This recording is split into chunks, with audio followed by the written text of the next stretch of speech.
It is day 3 of 21 days of wellness, and we gonna get into it. Now, you might be looking right over here in this eyeball, right there. You see the eye, and you probably gonna ask what most people ask: Leo, is everything okay? You feeling well? Is everything well with your eye? Leo's going to tell you yes, and here's why. It's because when I worked for UPS some years back, while I was actually preparing to get into the on road side of things, I was actually working in the warehouse as a transitional point, and I ended up experiencing one of the worst things that anybody can experience in their eyes. I had a severe bacterial infection in both eyes, and it was exacerbated by the fact that I went up into an airplane at well above elevations and all that kind of stuff, and really had a serious situation to where, um, in so many words, I could have actually lost my eyes. I could have been blind. Very grateful that Leo's not blind, as it pertains to my optometrist actually helping to bring some recovery to my eyes. And as a result, when we have days like we have with, high humidity in our area and cold blowing and dust blowing up, I could get very sensitive eyes, or my eyes are very sensitive, so I could get any little thing in it. Next thing you know, it's exacerbated and it's like showing red. So there are things that I have to do. There's some wellness practices that I have to engage in order to make sure it doesn't get to the bacterial infection side. So while we're talking, you can look at my eye and be like, he's okay. Now, if you happen to come in later on, then you might be asking, is everything okay with his eye? Just go back to the beginning. Not sure you're going to be here at this point. Not sure if it matters, but I did want to make sure that was on the video. Okay. So today on day 3 of 21 days of wellness, we are talking about purpose wellness, right? And when I say purpose wellness, one of the things I thought about was a question that somebody asked me in a conversation I had recently. And he was like, man, how did you get here? How are you the wellness professor? How did you get to the place to where you're helping people to replace chaos, frustration, and confusion in family and work, in identity, with what did he say? With wellness. How did you get to that point? And I said, man, it was a journey, to get to this place. And so as I talk today about not necessarily how I got to the point of being the wellness professor, as I talk about not how I got to the place of focusing on wellness, but talk about the power and the value of purpose wellness, I want to make sure that you understand that if you're going to be well, then you certainly have to have wellness in your purpose, especially from the context of pursuing it. And one of the things that I want to say before we really get into it is, there's been for a number of years a lot of things with regard to, how do I find my purpose? How do I get to a place where I know my purpose? All those types of things. And one of the best statements that I ever heard was from Myron Golden, and he said it wasn't specific to purpose. It kind of was, but it wasn't exactly. He said, if you want to know your purpose, you have to submit yourself to it before you know what it is. Yes, that is a principle of purpose wellness. You have to say, whatever my purpose is, I'm committed to it before I know what it is.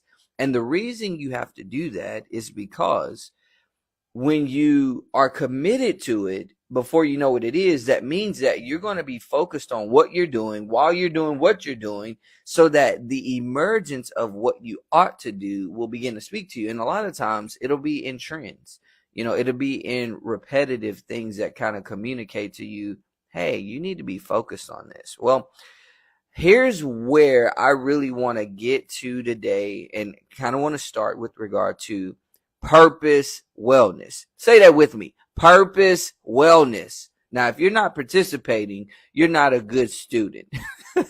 If you're participating, you're a good student. If you are participating and you're ready for the next thing I'm going to say, you're an absolutely excellent student. Thank you for joining me in the Wellness Professor Classroom. Okay, anyway, let me get off of that. That's just a little levity. You gotta have some levity. Okay, let me take a moment of levity. So I actually happen to be a wedding officiant or ordained elder and all that kind of stuff, and I can perform weddings, right? And so my first wedding that I performed years ago, actually, it will be 14 years this year. And I know because it's the same year that my daughter was born, and it happened to be my brother's wedding. And oh my goodness, I cannot forget how that whole weekend, my brother and his groomsmen were just talking about levity. I mean, they were just levity. And the reason that they kept doing that was because, that time of an experience can be pretty stressful. And they said, no, we're not going to have this. We're going to have levity. All right. We're going to have some enjoyment, some laughter, some moments of experience of excitement. And so I want to give you that same thought process within the context of Purpose Wellness. Okay, let's get to it. So Purpose Wellness. I will tell you this. One of the things that makes Purpose Wellness a challenge is niching. And when I say niching, I'm not talking about having a niche. I'm talking about disagreeing with a niche, right? And I was the person that actually disagreed with niching for a long time. I was like, I don't need a niche. I help everybody, right? And to a degree, you might think you help everybody, but the truth is you don't help everybody because, watch this, not everyone needs your help. We can't help everybody because not everybody needs the help that we can provide, right? Some people don't need money. Some people don't need a solution as it pertains to something that's mental. Some people don't need a solution that is tangible in the context of, let's say, I don't need clothing. I have plenty of clothing, or I don't need a car, or I don't need food, or I don't need an opportunity. I don't need a relationship. What people lack is where you should focus your help in the context of the help that you can provide. Now, I did not look at it that way in the past, in no way, shape, form, or fashion. And here's the thing. If you don't know your niche, well, what you have to look at is, who are the people that you help most often, and what type of help do you offer? And guess what? You will, in some way, shape, form, or fashion, discover your niche. As a matter of fact, that's why Leo is the wellness professor today. People used to ask me, man, what are your books about? And I say, well, my books are about this, my books are about that, my books are about this, because they are. It's several subjects. I didn't have one word to describe my books until I had a chance occurrence. It really wasn't chance, but I wasn't expecting it to happen in the experience, circumstance, and interaction that it came up. I happened to be having a conversation with a prospective client, and what I discovered based on what they saw as an angle for what I was offering, which I will be very honest with you, very, very seldom have I been, if at all, have I been in an opportunity conversation with a client and they actually said, hey, I don't see it for that, but what if we did it for this? I've never had that happen. This is actually the first time that that's happened. And so as a result of what that client shared, I ended up moving in the direction to evaluate everything that we had discussed with my mastermind partner and realized that my niche was connected with the shift that they were willing to offer in that moment. Let me tell you something. That was a godsend. I will say this again. I have not been in a situation ever where somebody literally said, I don't have that problem and I don't need that solution for this respect, but I do have this problem and I can see this solution that don't happen quite often for most people. It surely hadn't happened for me, but I'll take it. Well, as a result of it, I discovered that my one umbrella word and phrase, or my niche, was actually wellness. For example, I have to date 8 books that are published, more coming. And when it comes to those 8 books, they fall into different categories. The first one was about team. Okay. The second one was about fatherly advice as well as remembrance, memorializing my father. He passed, and so I wrote a book in his honor talking about the sayings that he shared with my brother and me and so many others throughout our years of life. The third book was about tragedy as well as dealing with, to a degree, loss of life in a tragedy, how that affects families when those things happen, dealing with final wishes, dealing with what's the other word I'm thinking about? It's not coming to me. Estate planning, things of that nature. So it has an element of focusing on, your final wishes, estate planning, how you deal with wills and do not resuscitate wishes. What's the other word? Advanced directives, things of that sort. All those things are kind of in there.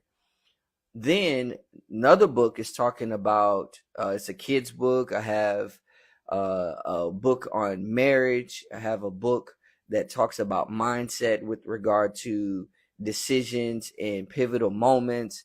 I have a journal that there's other things. I have a book talking about the thought process and perspective of prayer. And here's the thing. Those are very broad.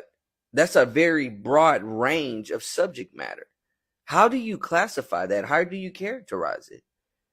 Well, when you start to look at it and say, what's the theme of all of these things, even though they're different, what is the one thing that these things, these particular subject matters of these books focus on?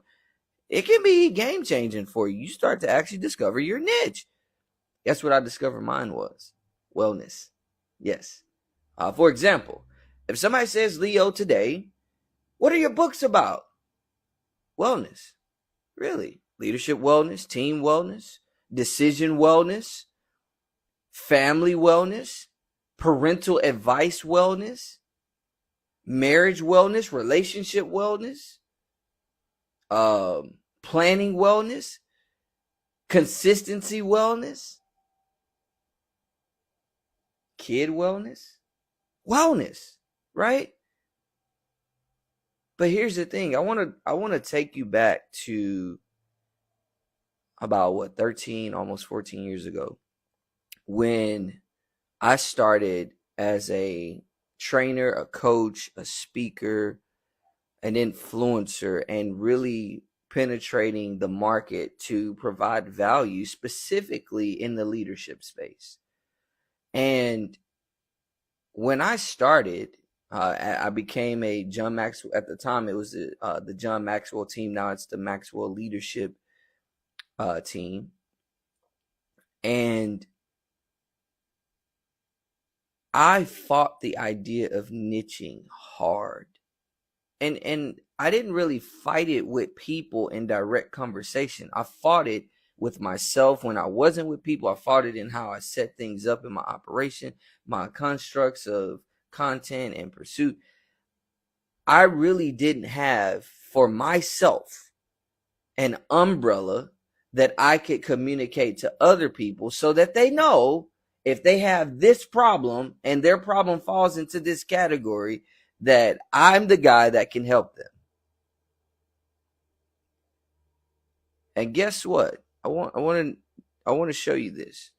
one of the things that I talked about on day 2, and I mentioned also in day 1, and I will mention throughout the course of the 21 days and for the rest of my days, is doing for others is doing for self, right? Doing for others is doing for self. And guess what? If you say to yourself, with regard to my purpose and there being wellness in my purpose, if I have a niche or niche, some people say niche, focus with regard to my purpose, and I'm able to say, this is my purpose, and here's how it corresponds to other people's problems, and here's the solution that I provide, and here are the people that I can help. You're actually doing that for other people more than you're doing it for yourself. But when you do that for other people, you're doing it for yourself. I wish somebody would have knocked that into my thick skull, which is kind of small at the same time. My mom passed away in 2006. It happened to be the same year I graduated from college, as well as the year I got married. And literally, my mom passed away in between both of those moments. So literally, those were bookend moments to my mom's passing away. And I remember, it's so interesting how, even though it was a tragic moment, I go back and look in my mind of different things I saw in those moments, and I was like, huh.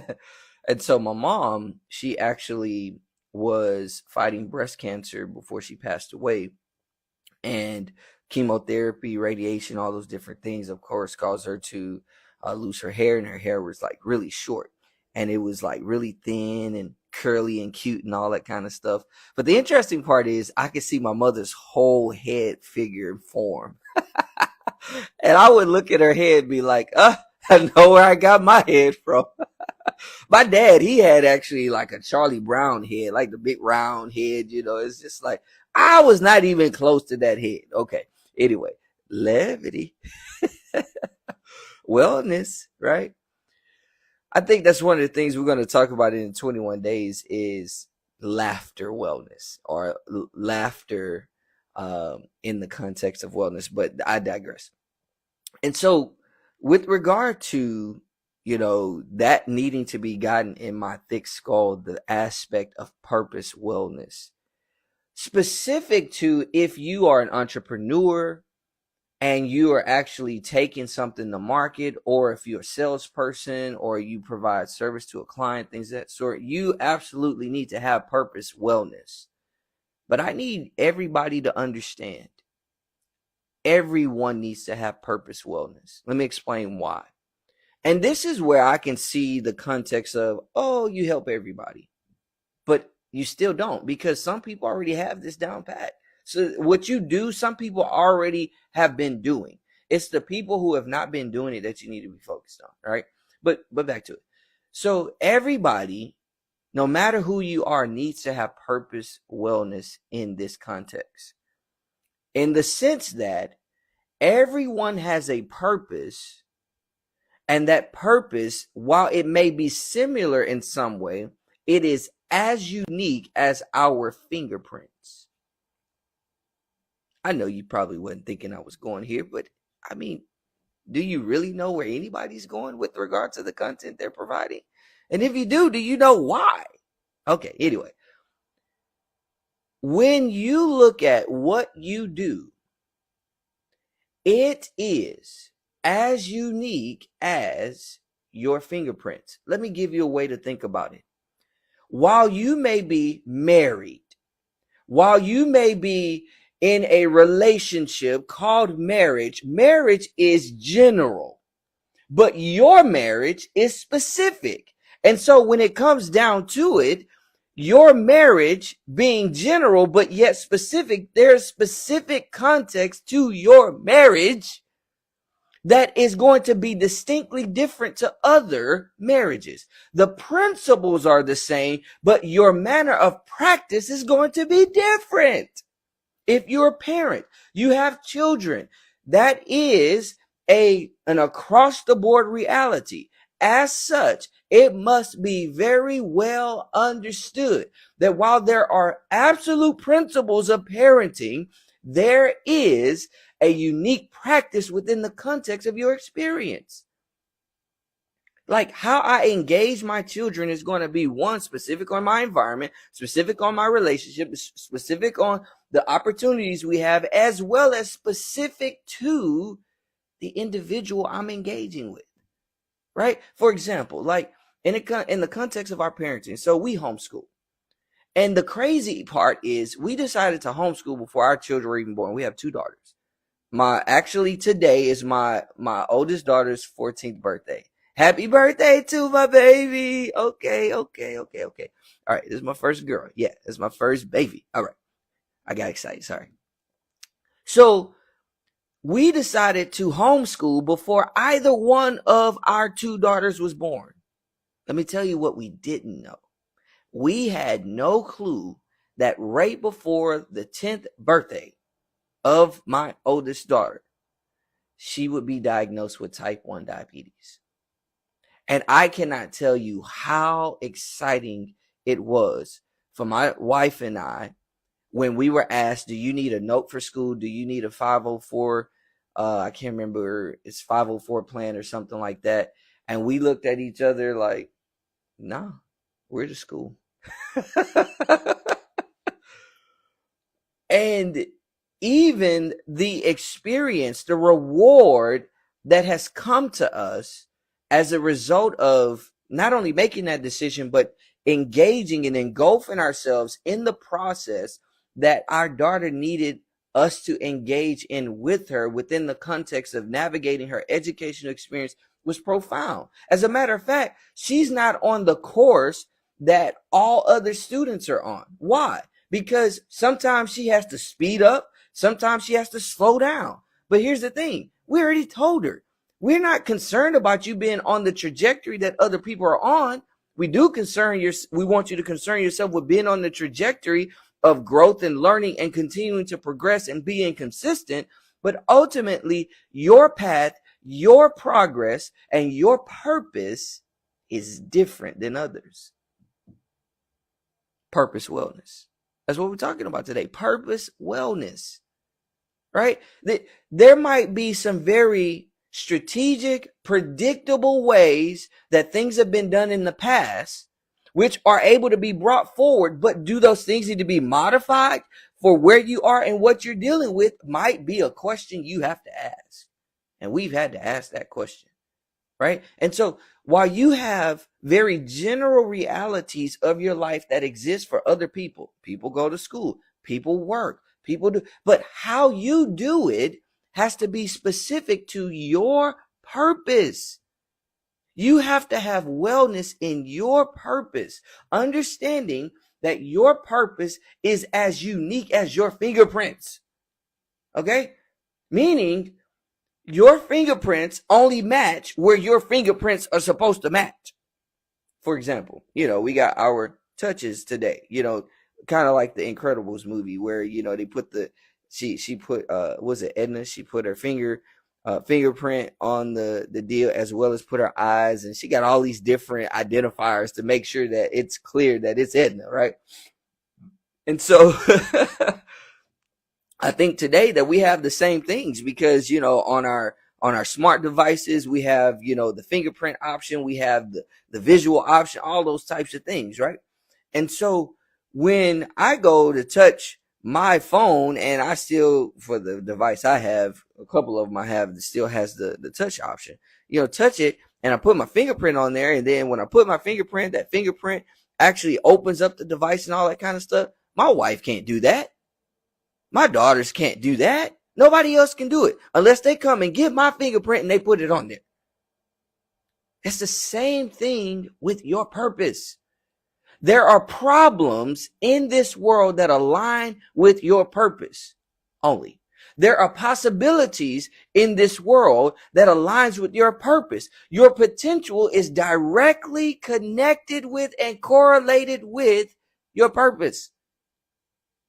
And here's the thing. You can't expect anyone else to be committed to your purpose and the wellness of your purpose, you have to be absolutely, unequivocally intentional about your purpose, whether anybody else is or not. And as a matter of fact, if you are not committed to your purpose and you're not pursuing the wellness of your purpose or purpose wellness, however you want to look at it, it's your fault if your purpose is not fulfilled. Your fault. Nobody else's. I love how Jim Rohn says this. I remember when I read this quote in John Maxwell's The 15 Invaluable Laws of Growth, which was one of the pivotal works that transformed my life and put me on the trajectory to where I can be in the wellness space with a unique focus and approach, right? And this quote by Jim Rohn says, if you don't design your own life plan, chances are you'll fall into someone else's. And guess what they might have planned for you? Not much. Not much. If you don't commit to, pursue, and be consistent in your purpose, guess what? People will align you with theirs. And you will be living your life in a purpose. Yeah, there we go. Sometimes you need a commercial break. Or sometimes you need a breather, right? Well, there's your breather. So here's what I want to make sure that you understand today with regard to your purpose wellness.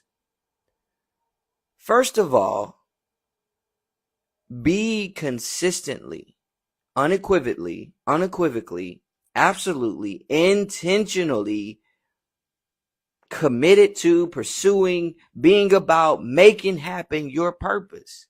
And here's the thing, if you're not clear about your purpose, like I said earlier, what Myron Golden says, he says, like, you got to commit to your purpose before you know what it is. Be committed to your purpose before you know what it is. Why? Man, there's this scenario that took place in one of the narratives of Jesus of Nazareth. And he was actually talking to some of his kinspeople. When I say kinspeople, they were of the same people group. They were of the same family because they all descended from Jacob, who was called Israel.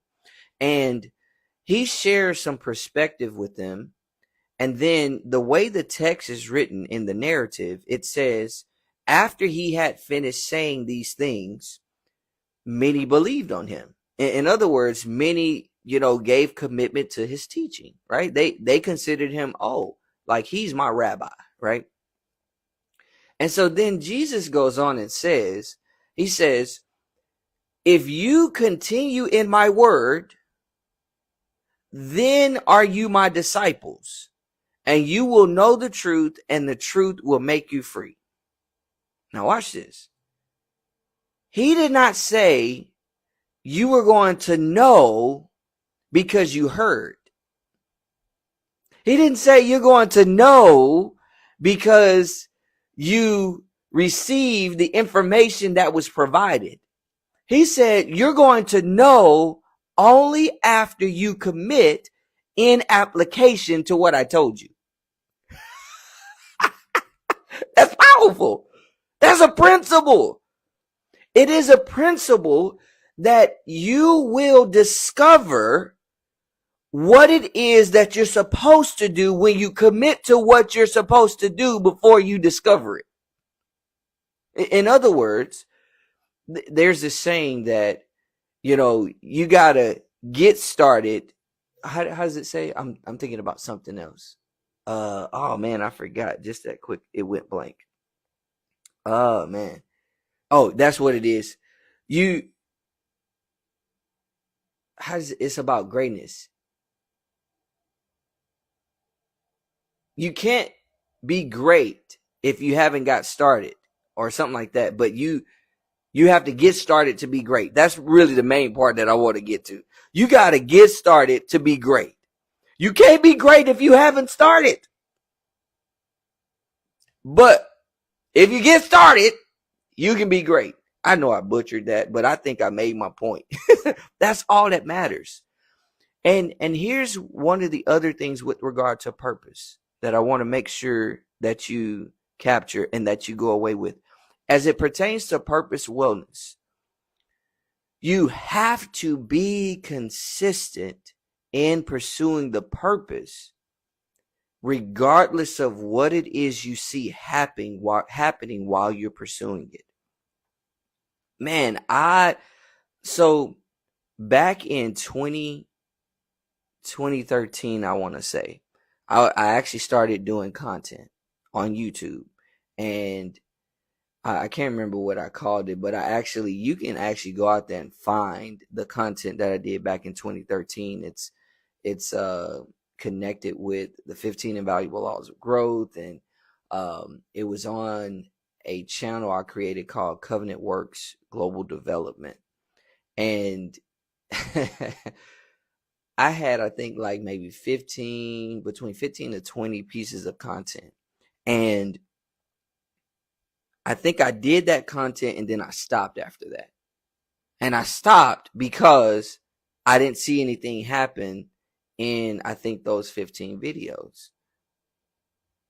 I happened to quit sooner than I should have, because literally about 3 to 4, maybe 5 years after that is when the YouTube boom happened, and people who had been consistent and doing content on YouTube from about the time that I started up until that point, they started hitting it huge. Their followers started going up, the connections that they started making with top brands and all that kind of stuff. And I sat back, my wife and I, and we said, what would it have been if I hadn't stopped creating content? What would it have been like if I hadn't stopped creating content? But why did I stop creating content? Because there was a void or a lack in the context of my purpose in my own mind. I did not have purpose wellness. And so for me, because I didn't have purpose wellness, not only did I not niche, I also was not consistent and didn't keep using the tools and utilizing the platforms and the options that were available to me in order to make gains, because I didn't have purpose wellness. I didn't have purpose wellness. Right now, today, I'm a professor at a local community college. I've actually wanted to be a professor since before 2010, 2011. I was actually in graduate school doing a master's of psychology that had a program evaluation and research concentration. And it had like a statistics aspect to it, to where it would have positioned me to be able to teach statistics, psychology, and some other things, right? I was looking forward to that. Well, I stopped that too. Y'all, I was a straight up quitter. Let me tell you something real quick before I finish this story with the professor thing. Let me tell you something. The thing that will tell you and everybody else that you don't have purpose wellness is that you start and stop things, and you just keep starting and stopping. You have no persistence, you have no consistency, and you have no, just drive to continue. Purpose wellness says that it doesn't matter what I'm looking at.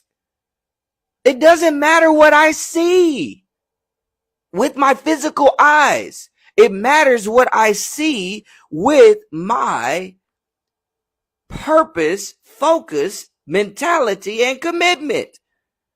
I love what the Bible says about, now faith is the substance of things hoped for and the evidence of things not seen.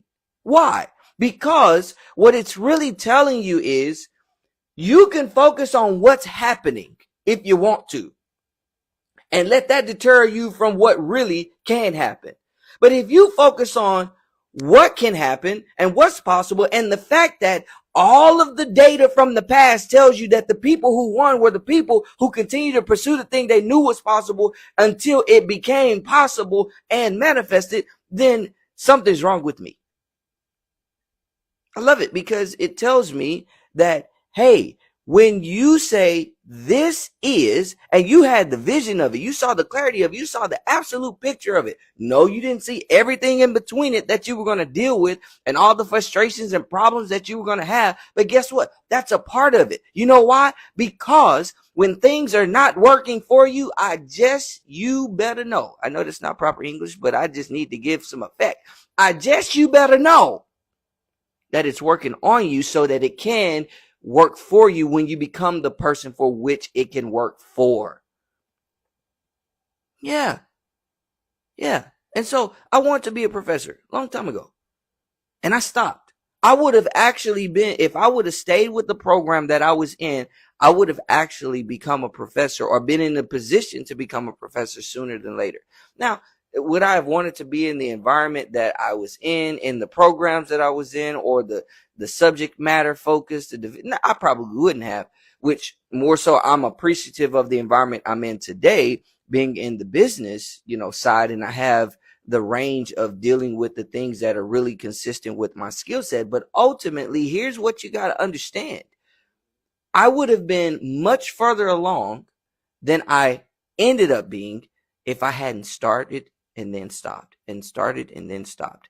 Like, if you want to derail your purpose and actually create detours in your purpose and literally slow yourself down from really pursuing your purpose at the pace of acceleration that's most valuable, just start and stop. Don't be consistent. Or be consistent in starting and stopping rather than being consistent and being persistent. All right? And so, two things that I've already said. One, with regard to purpose wellness, you need to niche. And this is not just if you're a professional. In your personal interactions, you need to understand your unique value that you bring to the environment that you're in. You need to understand what specific value you deliver so that you can know how to give that so that it can give back to you, right? Life is about reciprocation. It's about you put in and then there's a multiplication and you get a reciprocal value from what it is you multiplied, right?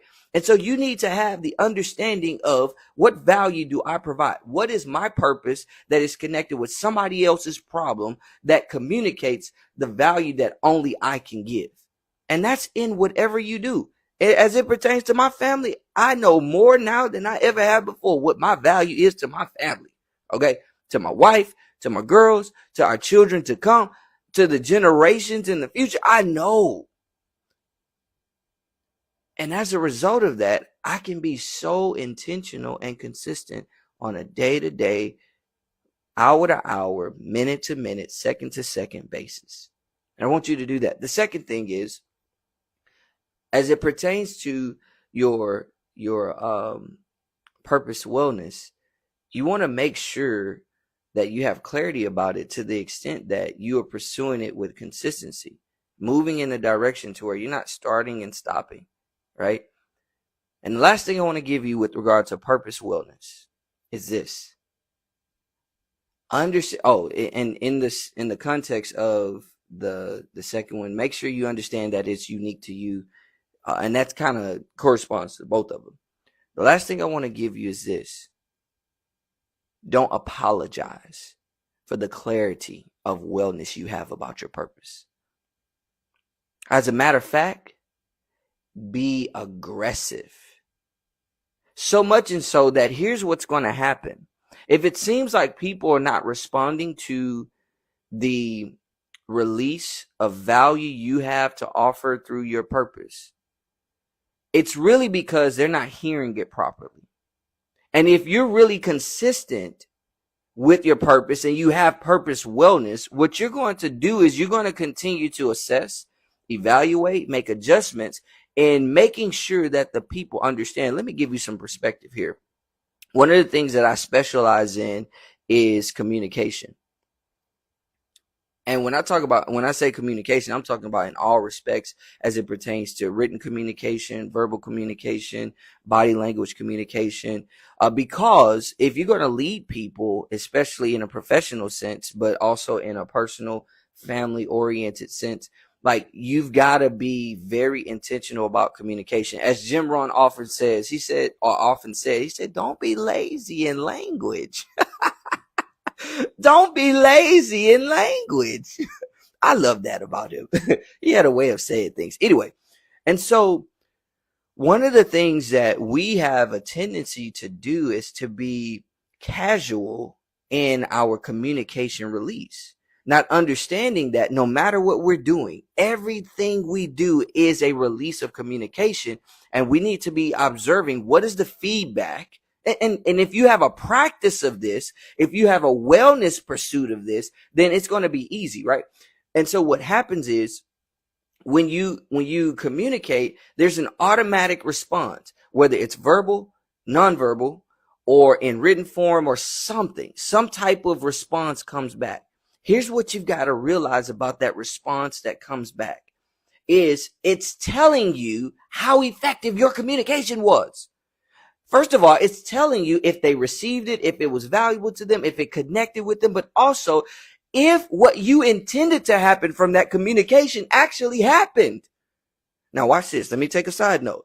It's like I have the ability to talk about communication, talk about leadership, talk about problems and decision making and all those different things. Why? Because I'm about wellness, right? I talk about almost everything there is because I'm about wellness. I unapologetically communicate about any and everything. Why? Because I'm the wellness professor. I know that. Nobody else has to know that. I need to know that. But everybody else is going to know it who needs to know it. And you who are on very likely need to know it.